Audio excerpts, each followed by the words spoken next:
পবিত্র জিলহজ মাস চলে এসেছে। আজ থেকেই পবিত্র জিলহজ শুরু, মাগরিবের পর থেকে। সম্মানিতা মা বোন, এই পবিত্র 10টি দিন এতটা দামি যে দিনগুলো সম্পর্কে আল্লাহ তাআলা কসম কেটেছেন কোরআনের মধ্যে। কপাল খুলে যাবে, আপনি এখনো জানলেন না এই শ্রেষ্ঠ সেরা দিনগুলোতে কত রাকাত নামাজ পড়তে হবে, কি কি জিকির করতে হবে, কি কি ইস্তিগফার করতে হবে, দোয়া কিভাবে করতে হবে, মুনাজাত কিভাবে করতে হবে, রোজা কয়টি রাখতে হবে। বিশ্বাস করুন, আল্লাহ তাআলার শপথ করে বলছি, আল্লাহ তো নিজেই শপথ করেছেন এই দিন সম্পর্কে যদি আমলগুলা করতে পারেন। আর নবীজি তো বলেই দিয়েছেন যে আল্লাহ রাব্বুল আলামিন রমজান মাসের পরে এই 10 দিন যারা আমল করবে ওই আমলগুলাকে খুবই পছন্দ করেন, এবং যারা করবে আমলগুলা তাদেরকেও আল্লাহ রাব্বুল আলামিন পছন্দ করেন, ভালোবাসেন। আল্লাহ তাআলা এই 10 দিন সম্পর্কে কোরআনুল কারীমে আল্লাহ রাব্বুল আলামিন সুন্দর করে বলেছেন, ওয়াল ফাজরি ওয়া লায়ালিন নাশ। আল্লাহ তাআলা ফজরের কসম কাটলেন, ভোরবেলার কসম কাটলেন।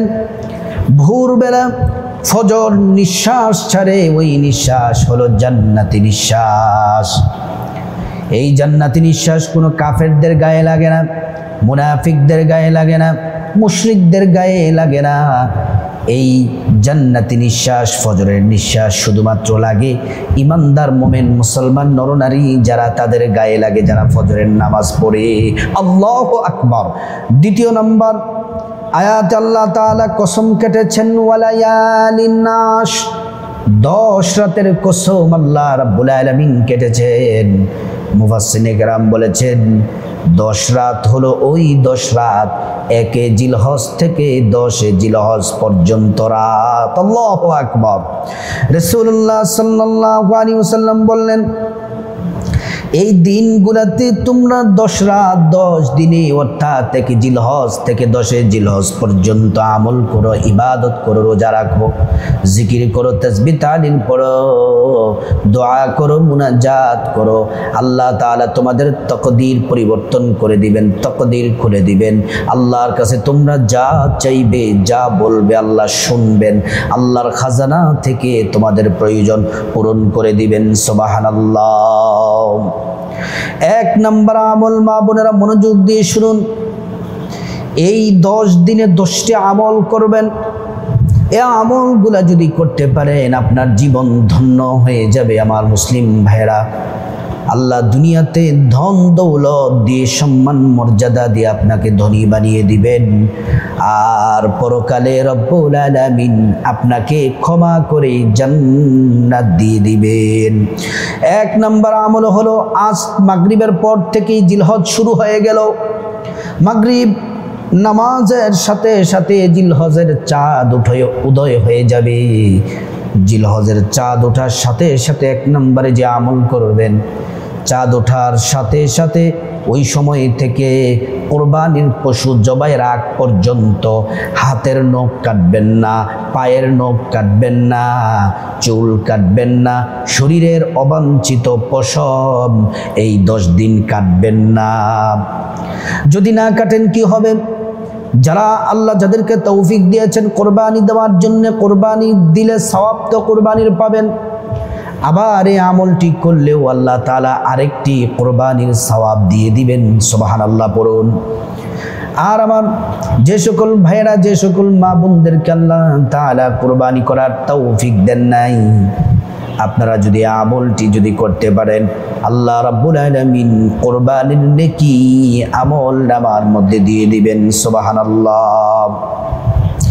2 নম্বর হলো 1 জিলহজ থেকে 9 জিলহজ পর্যন্ত 9টি রোজা অবশ্যই রাখার চেষ্টা করবেন। যদি কোনো অসুস্থতা, কোনো কারণ যদি আপনার খুবই গুরুত্বপূর্ণ যদি কোনো কারণ না থাকে, অবশ্যই আপনি 1 জিলহজ থেকে 9 জিলহজ পর্যন্ত রোজাগুলা রাখবেন।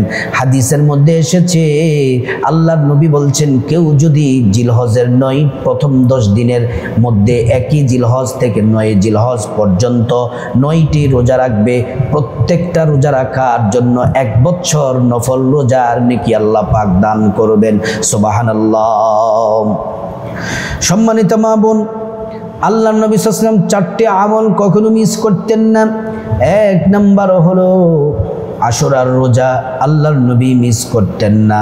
2 নাম্বার 1 জিলহজ থেকে 9 জিলহজ পর্যন্ত রোজাগুলা রাখতেন। 3 নাম্বার আল্লাহর নবী সাল্লাল্লাহু আলাইহি ওয়াসাল্লাম আইয়ামে বীজের রোজাগুলা রাখতেন, অর্থাৎ প্রত্যেক আরবি চন্দ্র মাসের 13, 14, 15 এই 3টি রোজা আল্লাহর নবী রাখতেন। 4 নাম্বার হলো ফজরের 2 রাকাত সুন্নাত আল্লাহর নবী কখনো মিস করতেন না। যারা কোনো কারণে সমস্যার কারণে যদি 9টি রোজা রাখতে না পারেন, কমপক্ষে আরাফার দিবসের রোজাটা অবশ্যই রাখবেন। আরাফার দিবসের রোজাটা যদি রাখেন কপাল খুলে যাবে, ধনী হয়ে যাবেন। আল্লাহর কাছে যা চাইবেন আল্লাহ তাআলা তাই দিবেন। এর ফজিলত শুনলে অবাক হয়ে যাবেন। আরাফার দিবস নিয়ে অনেক আলেমরা বলে থাকেন, যেদিন হাজী সাহেবগণ আরাফার দিবসে অবস্থান করবেন সেদিন রোজা রাখার জন্যে। আবার বাংলাদেশের অনেক আলেমরা বলে থাকেন দিনের সাথে হিসাব, আপনারা 9 তারিখের রোজা রাখবেন। 8, 9 এই 2টি রোজা তারিখ নিয়ে মত পার্থক্য আছে। আমরা মত পার্থক্য চাই না।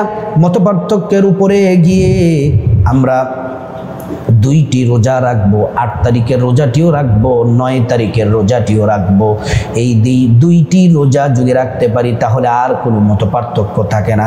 সব কি হবে রোজাগুলা রাখলে? আরাফার দিবসের সিয়ামু ইয়াউমিন আরাফা আহতাসিবু আলাল্লাহ আইয়ুকাফিরা সানাতাল্লাতী ক্বাবলাহু ওয়া সানাতাল্লাতী বাদা। আল্লাহর নবী বলছেন, আরাফার দিবসের রোজা যদি আমার উম্মতেরা রাখে, আল্লাহ পাক তাদের আগের 1 বছর, পরের 1 বছর, মোট 2 বছরের সব সগীরা গুনাহ আল্লাহ পাক মাফ করে দিবেন। মুহাদ্দিসিনে কেরামগণ বলেন, কেউ যদি রোজাগুলা রাখা অবস্থায় খাঁটি তওবা করতে পারে, শুধু সগীরা গুনাহ নয়, আল্লাহ রাব্বুল আলামিন কবিরা গুনাহ সহকারে মাফ করে দিবেন। সুবহানাল্লাহ। 3 নাম্বার আমল হলো বেশি বেশি পরিমাণে আল্লাহ পাকের জিকির করবেন। আল্লাহ পাকের জিকির করবেন। এই দিনগুলাতে আল্লাহ নির্দেশ দিয়েছেন, ওয়ায়াযকুরুসমাল্লাহি ফি আইয়ামিম মা'লুমাত, নির্দিষ্ট দিন সমূহে তোমরা আল্লাহ পাকের জিকির করো। আমরা কিভাবে কোন নিয়মে জিকির করব এবং কি কি জিকির করব, প্রথমে কোন নিয়মে জিকির করব আল্লাহ আমাদেরকে কোরআনে জানিয়ে দিচ্ছেন, শিখিয়ে দিচ্ছেন।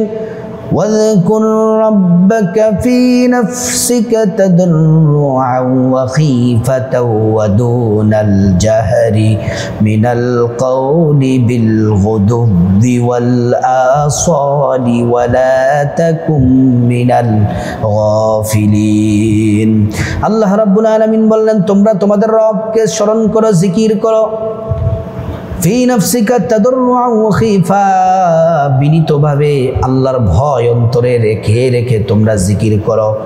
ওয়াদুনাল জাহরি মিনাল কওল, নিম্ন আওয়াজে নিচু সুরে আদবের সাথে আল্লাহ পাকের জিকির করো। বিল গুদুবি ওয়াল আসাল, সকাল সন্ধ্যায়।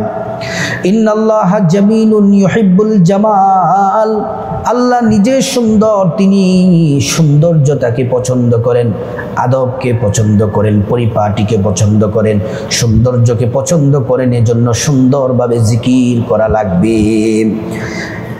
আল্লাহ তাআলা হাদিসে কুদসির মধ্যে বলেছেন, ফাইন যাকারনি ফি নাফসিহি যাকারতুহু ফি নাফসি ওয়া ইন যাকারনি ফি মালাইন যাকারতুহু ফি মালাইন খায়রিম মিনহুম। যদি তোমরা আমি আল্লাহকে স্মরণ করো মনে মনে, আমি আল্লাহ তোমাদেরকে স্মরণ করব মনে মনে। যদি তোমরা আমি আল্লাহকে দলে দলে সমাবেশে একসাথে স্মরণ করো, জিকির করো, আমি আল্লাহ উত্তমভাবে ফেরেশতাদেরকে নিয়ে তোমাদেরকে জিকির করব। সুবহানাল্লাহ। কি কি জিকির করবেন? 1 নম্বর, লা ইলাহা ইল্লাল্লাহ, লা ইলাহা ইল্লাল্লাহ। এই জিকির করবেন। 2 নাম্বার পড়বেন সুবহানাল্লাহ, আলহামদুলিল্লাহ, আল্লাহু আকবার, এটা পড়বেন। 3 নাম্বার পড়বেন লা হাওলা ওয়ালা কুওয়াতা ইল্লা বিল্লাহিল আলিয়্যিল আযীম। 4 নম্বরে পড়বেন সুবহানাল্লাহি ওয়া বিহামদিহি সুবহানাল্লাহিল আযীম। আরো জিকির করতে পারেন সুবহানাল্লাহি ওয়ালহামদুলিল্লাহি ওয়ালা ইলাহা ইল্লাল্লাহু আল্লাহু আকবার। এই জিকিরগুলা করবেন। আরো যত জিকির আপনাদের জানা আছে এই জিকিরগুলা বেশি বেশি পরিমাণে বেশি বেশি করে করবেন। 4 নম্বর তাওবা ইস্তেগফার পড়বেন। এই 10 দিন আল্লাহর কাছে গুনাহ মাফ চাইবেন, খাঁটি তওবা করবেন, গোপন প্রকাশ্য বড় ছোট ইচ্ছা অনিচ্ছায় সব গুনাহের জন্য আল্লাহর কাছে তওবা করবেন। আর পড়বেন আস্তাগফিরুল্লাহ, আস্তাগফিরুল্লাহ, আস্তাগফিরুল্লাহ। ইস্তিগফার পড়লে কোরআনে আল্লাহ 5টি জিনিস পুরস্কারের ঘোষণা দিয়েছেন। 1 নাম্বার জীবনের সব গুনাহ আল্লাহ পাক মাফ করে দিবেন। 2 নাম্বার আল্লাহ রাব্বুল আলামিন ধনী বানিয়ে দিবেন। 3 নাম্বার নেক সন্তান দান করবেন। 4 নাম্বার আল্লাহ রাব্বুল আলামিন জান্নাতে প্রবেশ করাবেন।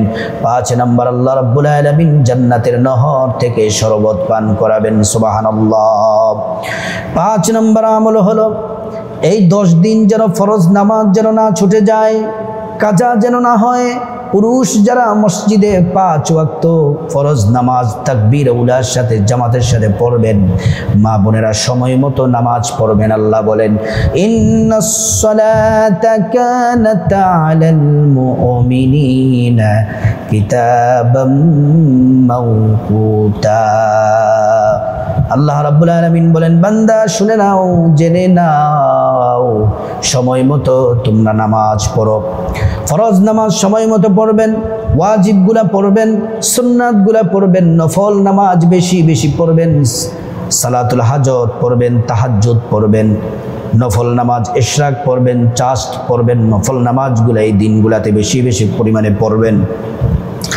নবীজি বলেন কেউ যদি দৈনিক 12 রাকাত সুন্নাত যদি পড়ে, কোন 12 রাকাত সুন্নাত? জোহরের ফরজের আগে 4 রাকাত সুন্নাত, জোহরের ফরজের পরে 2 রাকাত সুন্নাত, মাগরিবের ফরজের পরে 2 রাকাত সুন্নাত, এশারের পরে ফরজের পরে 2 রাকাত সুন্নাত, ফজরের ফরজের আগে 2 রাকাত সুন্নাত। এই 12 রাকাত সুন্নাত যারা পড়বে নবীজি বলছেন মান সাল্লাত নাতাই 10 রাকাতান ফি ইয়াউমি ওয়া লাইলাতিন বুনিয়া লাহু বিহিন্না বাইতুন ফিল জান্নাহ। আল্লাহ রাব্বুল আলামিন তার জন্য জান্নাতে ঘর তৈরি করে দেন। সুবহানাল্লাহ। 7 নম্বর আমল হলো দান সাদাকা করবেন। মসজিদে দান করবেন, মাদ্রাসায় দান করবেন, এতিমখানায় দান করবেন, গরিবদেরকে দান করবেন। আমার ভাইরা আপনার দরজা থেকে এই 10 দিন যেন কোনো ভিক্ষুক যেন খালি ফিরে না যায়।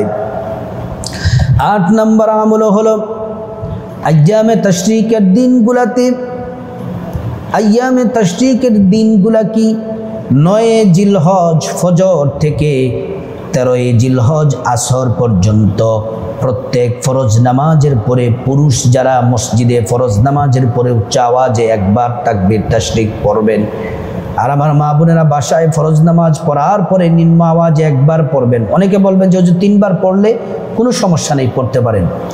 তাকবীরে তাশরিক হলো এটা পড়া ওয়াজিব। আল্লাহু আকবার, আল্লাহু আকবার, লা ইলাহা ইল্লাল্লাহু ওয়াল্লাহু আকবার, আল্লাহু আকবার ওয়ালিল্লাহিল হামদ। 9 নম্বর আমল হলো বেশি বেশি পরিমাণে দুরূদ শরীফ পড়বেন। রসুলের মোহাব্বত প্রেম ভালোবাসা নিয়ে দুরূদ শরীফ পড়বেন। যারা পারেন নামাজের দুরূদ পড়বেন। আল্লাহুম্মা সাল্লি আলা মুহাম্মাদিন ওয়া আলা আলি মুহাম্মাদ কামা সাল্লাইতা আলা ইব্রাহিম ওয়া আলা আলি ইব্রাহিম ইন্নাকা হামিদুম মাজিদ। আল্লাহুম্মা বারিক আলা মুহাম্মাদ ওয়া আলা আলি মুহাম্মাদ কামা বারাকতা আলা ইব্রাহিম ওয়া আলা আলি ইব্রাহিম ইন্নাকা হামিদুম মাজিদ। এই দুরূদ ইব্রাহিম পড়বেন বেশি বেশি পরিমাণে, অথবা ছোট্ট দুরূদ পড়বেন সাল্লাল্লাহু আলাইহি ওয়াসাল্লাম, সাল্লাল্লাহু আলাইহি ওয়াসাল্লাম। দুরূদ পড়লে 10টি গুনাহ মাফ হয়, 10টি নেকি পাওয়া যায়, 10টি মর্যাদা আল্লাহ পাক বাড়িয়ে দেন। দুরূদ শরীফ বললে জান্নাতে নবীজির কাছাকাছি থাকতে পারবেন, হাশরের ময়দানে নবীজি সুপারিশ করবেন এবং নিজ বরকতি হাতে আপনাকে হাউজে কাউসারের পানি পান করাবেন। তারপর পাশাপাশি সূরা ইখলাস যখনই অবসর পাবেন 10 বার করে পড়বেন। 3 খতম কোরআন শরীফের নেকি পাবেন এবং আল্লাহ তাআলা আপনার জন্য জান্নাতে বিল্ডিং বরাদ্দ করে দেন। সুবহানাল্লাহ। 10 নম্বর আমল হলো, সামর্থ্যবান যারা আছেন কোরবানি করবেন। আপনার নিয়তটা যেন সহি হয়, টাকাটা যেন হালাল হয়, পশুটা যেন হালাল হয়, আল্লাহর জন্য কোরবানি করবেন। সম্মানিত মা বোন, এই শ্রেষ্ঠ দিনগুলাতে এই আমলগুলা যদি করতে পারেন, আল্লাহ তাআলা ধন দৌলত সম্মান মর্যাদায় বারাকা দিবেন, ধনী হয়ে যাবেন। পরকালে আল্লাহ তাআলা ক্ষমা করে জান্নাত দিবেন। আল্লাহ রাব্বুল আলামিন আমাদের সবাইকে এই শ্রেষ্ঠ দিনে শ্রেষ্ঠ আমলগুলা করার আল্লাহ পাক তৌফিক দান করুন।